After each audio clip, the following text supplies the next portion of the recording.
But then Congresswoman Pelosi refuses to tell what she claims to know. And today, Speaker Gingrich fires back. Look, I think if she knows something, she ought to say it. And if she doesn't know something, she ought to quit saying it. But this is baloney.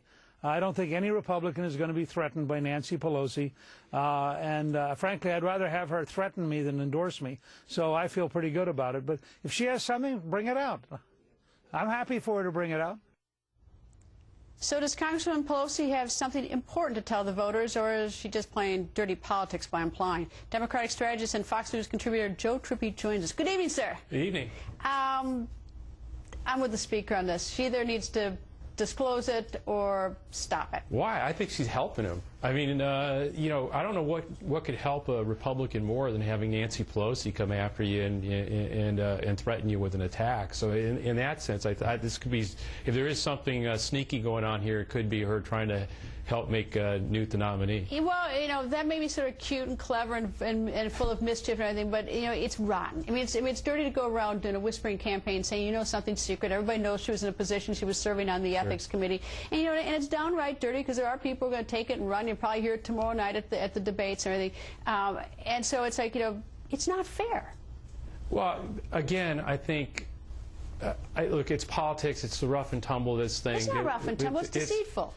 If she doesn't have anything, she's not, and she's saying it's deceitful. Well, no, I think he's right. He handled it exactly right. Put up or shut up. And I think, you know, that puts her, you know, either we're not, and it does seem to me that she's already sort of stepping back from that a little bit. But I don't, look, I think this is, they don't like each other. They haven't liked each other, and it's payback time in this town, and that's how Washington works. You know, but yes, that is how Washington works, and that is sort of the disgraceful part of it, because, you know, a lot of people out, you know, like back in Wisconsin, my home state, are looking for jobs and everything, and they really would like to have the system at least try to have some honor and integrity to it. And if the people at the top of the party are doing really horrible things and doing, like, you know, lame things that you wouldn't even let your children do, you know, I mean, it's, you know, it isn't good. No, that's what's wrong with the whole town.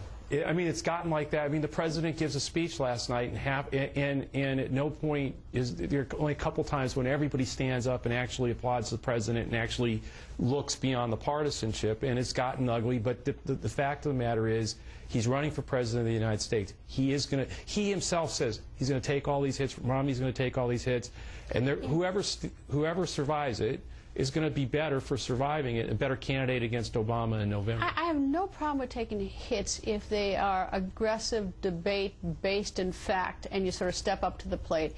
I mean, I do think that she took it to a whole new level with this sort of sneaky stuff and saying it. I think that's a completely different level.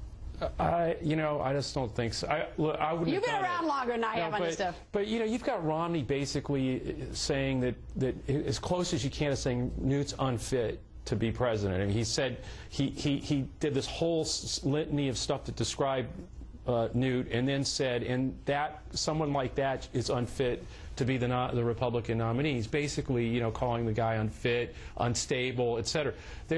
I don't think that's right. But they're doing this to each other, and it's hurting them both with independence. Both Newt and Romney are descending with independence right now. You know what the difference is, though, with Leader Pelosi on this, is that she was in a unique position. So that, I mean, we sort of, for better or for worse, and it is ugly what's going on between the candidates, and, you know, but the horrible things that they say about each other. And of course, at the end, when one wins, they'll be, you know, glad-handing and you know, slapping each other on the back and pretending like they're big friends.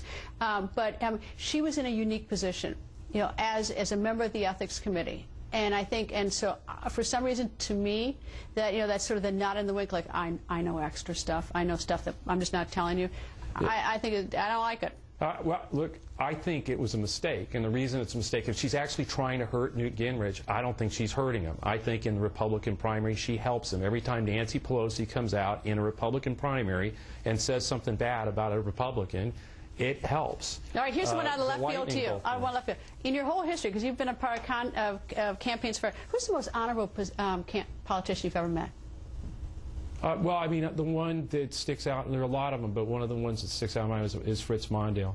Was really an honorable guy.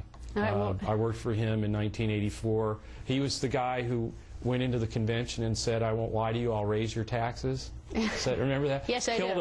Killed us. But he, he told you, he spoke the truth and was really a very decent person, and is a decent person. Joe, nice to see you. It's good to be with you. Straight ahead.